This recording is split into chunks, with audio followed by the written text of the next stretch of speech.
Herkese yeniden merhaba.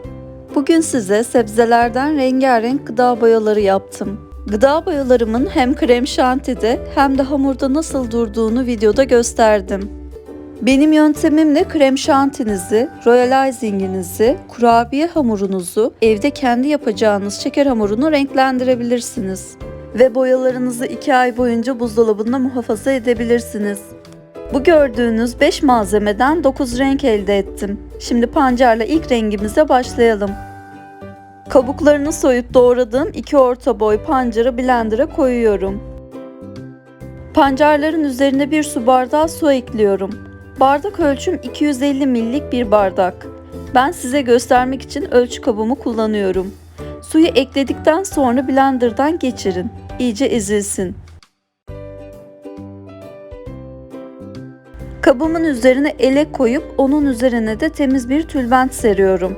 Pancarları tülbente döküp iyice sıkıyorum. Merak etmeyin, boyanın rengi tülbentten çıkıyor. Yıkadıktan sonra bezler sakız gibi oluyor. Kaynar suda yıkamanız yeterli. Sakın gıda değdirdiğiniz bezleri çamaşır suyu değdirmeyin. Pancarları tülbentin üzerine değil de direkt eleğin üzerine koysaydım pancarların küçük parçaları suyun içine girecekti ve boyamızı krem şantide kullanmak istesek o parçalar gözükecekti. Süzdüğüm pancarların posasını da daha sonra değerlendirmek üzere buzluğa atıyorum. Size tam ölçü verebilmek için pancar suyunun sadece 1 su bardağını kullanıyorum. Pancar suyunu cezveye aktarıyorum. Üzerine 3 çorba kaşığı toz şeker ekliyorum. Yani 250 ml'lik 1 su bardağı pancar suyuna 3 çorba kaşığı toz şeker ekliyoruz. Eğer siz daha fazla boya elde etmek istiyorsanız mesela 2 su bardağı sebze suyuna 6 çorba kaşığı toz şeker ekleyebilirsiniz. Yani aynı oranda malzemeleri artırın. Orta ateşte şeker eriyene kadar pişiriyorum. Üzerine çıkan köpükleri alıyorum. Yoksa tortu olarak boyamın içinde kalırlar. Daha sonra ocağın ateşini biraz daha açıp kıvam elde edene kadar pişiriyorum.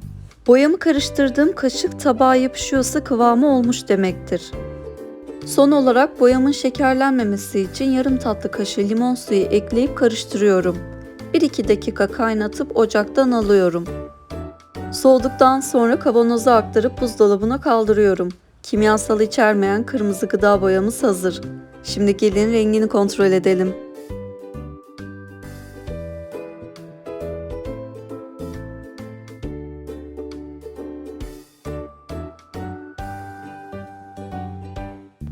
Hamura verdiği renk çok güzel, kıpkırmızı.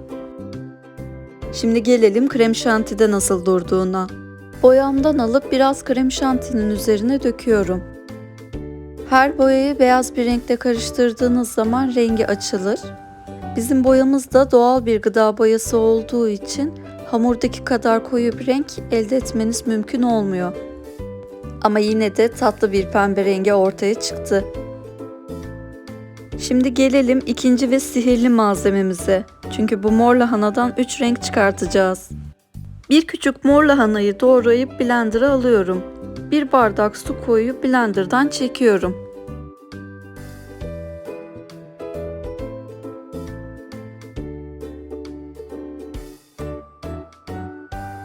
Pancarda yaptığım gibi mor lahanamı da tülbent yardımıyla süzüyorum.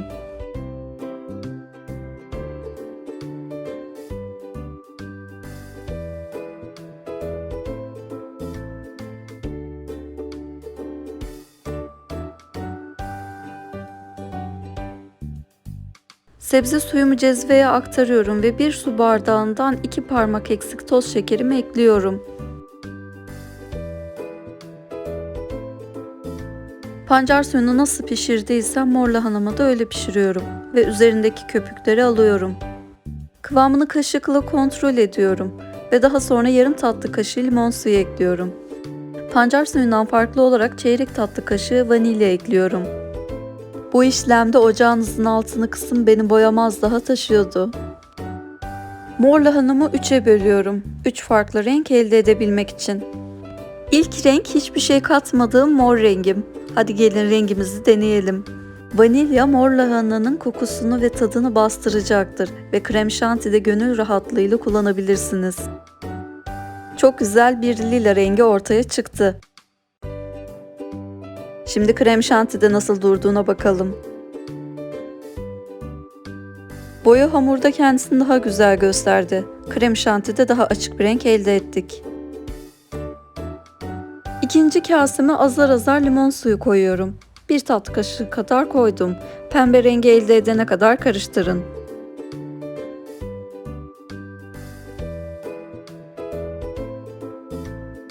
Hamurda gül kurusu tonunda pembe bir renk elde ettik.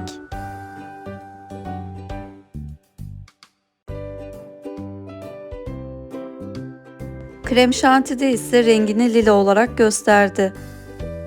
Üçüncü kaseme çeyrek tatlı kaşığından biraz fazla karbonat ekliyorum ve mavi renk elde edene kadar karıştırıyorum. Siz karbonat eklemek istemezseniz kabartma tozu da ekleyebilirsiniz.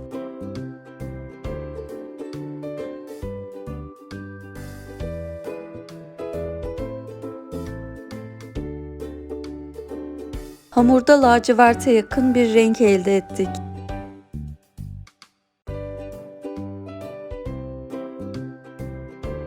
Krem şantide ise boyamızın rengi doğal olarak beyazla buluştuğu için açıldı. Ama çok tatlı buz mavisi, bebe mavisi veya gök mavisi denilebilecek bir renk elde ettik. Boyalarımı kavanoza koyup ağzını sıkıca kapatıyorum ve buzdolabında 2 ay muhafaza edebilirsiniz. Gelelim üçüncü malzememize, yani ıspanağa. 15 yaprak kadar yıkanmış ıspanağı tencereye koyuyorum. Üzerine biraz su ekleyip 2 dakika kaynatıyorum. Yeşil rengini koruması için ocaktan süzgeçle alıyorum. Soğuk suyun içine koyuyorum. 1-2 dakika soğuk suyun içerisinde dursun. Daha sonra süzgeçle çıkarıp blender'a koyuyorum. Ispanağım zaten sulu olduğu için yarım bardak su koyuyorum ve blender'dan çekiyorum.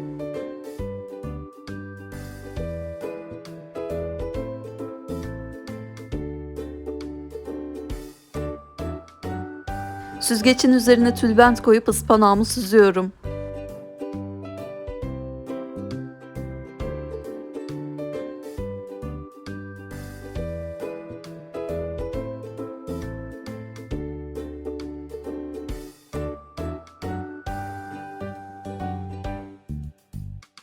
Ispanak suyumu cezveye aktarıyorum. Üzerine 3 yemek kaşığı toz şeker ekleyip ocakta pişiriyorum.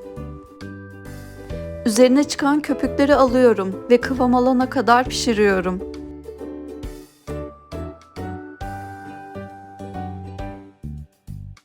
Yarım tatlı kaşığı limon suyu ekleyip karıştırıyorum. 1-2 dakika daha kaynatıp soğumaya bırakıyorum.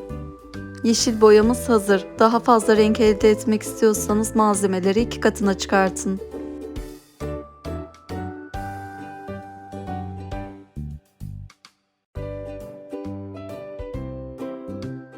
Hamurda çok koyu olmasa da fıstık yeşili bir renk elde ettik.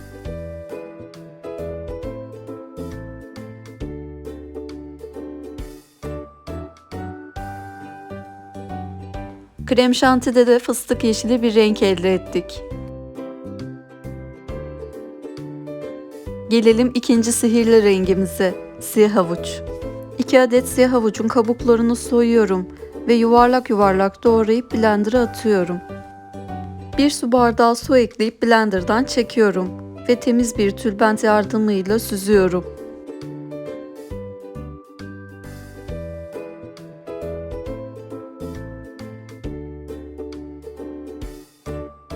Üç yemek kaşığı toz şeker ekleyip cezveye alıyorum. Ve ocakta kıvam alana kadar pişiriyorum. Tabii ki burada köpüklerini almayı unutmuyoruz. Kıvamını kontrol edelim ve yarım tatlı kaşığı limon suyu ekleyip karıştıralım. 1-2 dakika daha kaynatıp ocağımızın altını kapatalım. Mor lahanada yaptığım işlemleri burada da uyguluyorum. Siyah havuç suyumu 3 kaba eşit şekilde dağıtıyorum. İlki hiçbir şey katmadığımız mor boyamız. Gelin deneyelim. Mor lahanada lila rengi elde ederken siyah havuçla çok tatlı bir mor rengi elde ettik. Şimdi krem şantide rengini test edelim.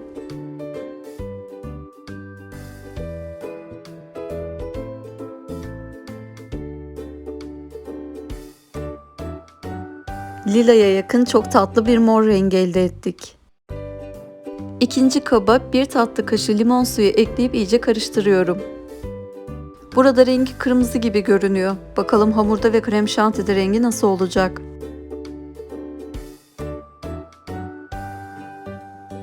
Hamurda çok tatlı koyu bir pembe elde ettik.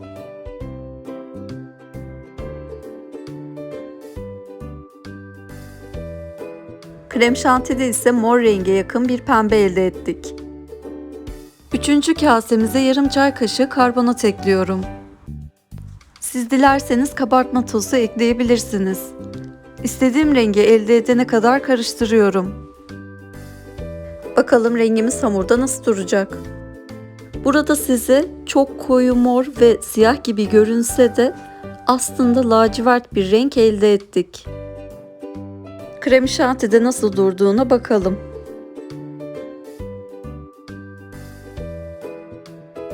Krem şanti ile karıştırınca mor rengimiz açığa çıktı. Biraz daha katsaydım lacivert renginde kalırdı. Boyalarımı şişeye kaldırıp buzdolabında muhafaza ediyorum. Gelelim son rengimize, yani sarı renk. 1 su bardağı suyu cezveye koyuyorum. Suyun içerisine yarım tatlı kaşığından biraz az zerdeçal ekliyorum. 3 çorba kaşığı toz şeker ekleyip şeker eriyene kadar iyice karıştırıyorum. Üzerindeki köpükleri de almayı ihmal etmiyorum. Kıvamını kontrol ettikten sonra ocağımın altını kısıyorum ve yarım tatlı kaşığı limon suyu ekliyorum. Zerdeçalın o baskın baharat kokusunu bastırmak için çeyrek tatlı kaşığı vanilya ekliyorum. Boyamı karıştırıyorum. 1-2 dakika kaynatıp ocağın altını kapatıyorum. Soğuyan boyamı bir tülbent yardımıyla süzüyorum. Ne kadar olsa da zerdeçalın tozları olacaktır. Boyamın içerisine girmesini istemiyorum. Boyamı iyice süzdükten sonra kavanoza alıyorum. Ve boyamızı test etmeye başlayalım.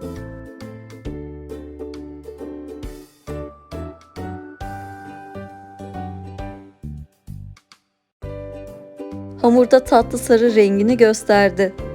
Gelelim krem şantide nasıl durduğuna. Hamurdaki kadar olmasa da açık sarı bir renk elde ettik. Bugün size birbirinden güzel 9 renkte gıda boyalarının hamurda ve krem şantide nasıl durduğunu gösterdim. Buzdolabında hava geçirmeyen bir kapta 2 ay boyunca muhafaza edebilirsiniz. Ben size 1 su bardağı ve 3 yemek kaşığı toz şeker ölçüsüyle verdim. Bu oranı artırıp boyanızı artırabilirsiniz. Kahverengi için ise kakao veya kahve kullanabilirsiniz. Bunun için bir ön hazırlığa gerek yok. Kalan posaları merak edenler için ise posalarımı buzdolabı poşetine koyup buzluğa attım. Mor lahananızın isterseniz üzerine yoğurt döküp yiyin, isterseniz limon sıkıp yiyin. Pancarınızı ister çorbada kullanın, isterseniz yoğurt döküp yiyin, isterseniz keklerde kullanın. Keza siyah havucunuzu da isterseniz yoğurtlayıp yiyin, isterseniz kekte kullanın. Ispanağı ise isterseniz yumurtayı kırıp yiyin, isterseniz keke koyun, isterseniz çorbasını yapın. Yani burada gördüğünüz hiçbir şey çöpe atılmadı. Tam tersi, daha sonra kullanılmak üzere buzluğa konuldu. Yeni videolardan haberdar olmak için kanalıma abone olup zil düğmesine basmayı unutmayın. Sağlıklı günler dilerim.